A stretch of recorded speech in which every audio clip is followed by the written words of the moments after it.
एक समय की बात है, भगवान गौतम बुद्ध वन के रास्ते से होकर कहीं जा रहे थे।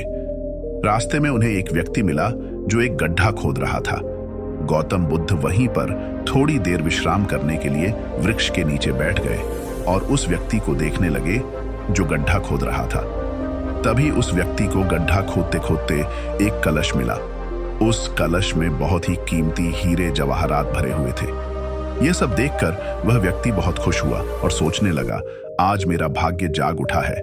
उस व्यक्ति ने हीरे जवाहरात से भरे हुए उस कलश को भगवान गौतम बुद्ध के चरणों में रख दिया और कहा, हे भगवान, आपके आशीर्वाद से ही मुझे यह बेसुमार धन दौलत प्राप्त हुई है, इसलिए मैं इनमें से कुछ हीरे जवाहरात आपको भेंट करना चाहता हूं। यह सब सुनकर भगवान गौतम बुद्ध ने उस व्यक्ति से कहा, तुम्हारे लिए यह धन दौलत है, लेकिन मेरी नजर में यह जहर के समान है, क्योंकि बिना मेहनत के प्राप्त हुई धन दौलत जहर के समान ही होती है। इतना सुनकर वह व्यक्ति गौतम बुद्ध से नाराज होकर उस कलश लेकर चला जाता है। उस व्यक्ति ने बाजार में सभी हीरे जवाहरात बेचकर बंगला, गाड़ी और बहुत सारी संपत्ति खरीद ली और गरीब से करोड़पति बन गया। थोड़े दिनों बाद किसी ईर्ष्यालु व्यक्ति ने राजा से उस व्यक्ति की शिकायत कर दी और बोला, महाराज, जमीन में दबा धन राजकोष का होता है। लेकिन उस व्यक्ति ने उस धन दौलत को अपने ऐशो आराम के लिए खर्च करके राजद्रोह किया है और ऐसा करना नियमों का उल्लंघन है। यह सब सुनकर राजा ने अपने सैनिकों को उस व्यक्ति को पकड़ने का आदेश दिया और राज दरबार में बुलवाया गया तो राजा ने उस व्यक्ति से उस कलश को जमा कराने के लिए बोला।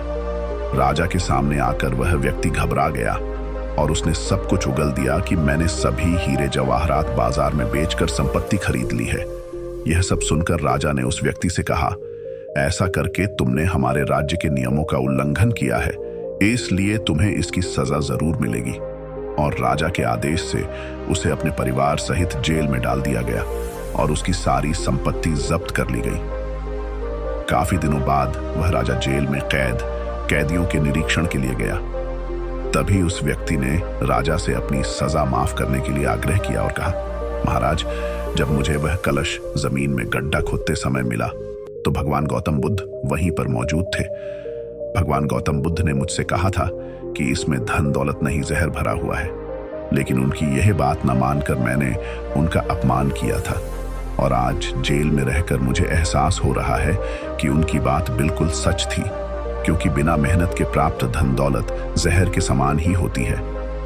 इसलिए मैं एक बार भगवान गौतम बुद्ध के दर्शन कर उनसे क्षमा मांगना चाहता हूँ।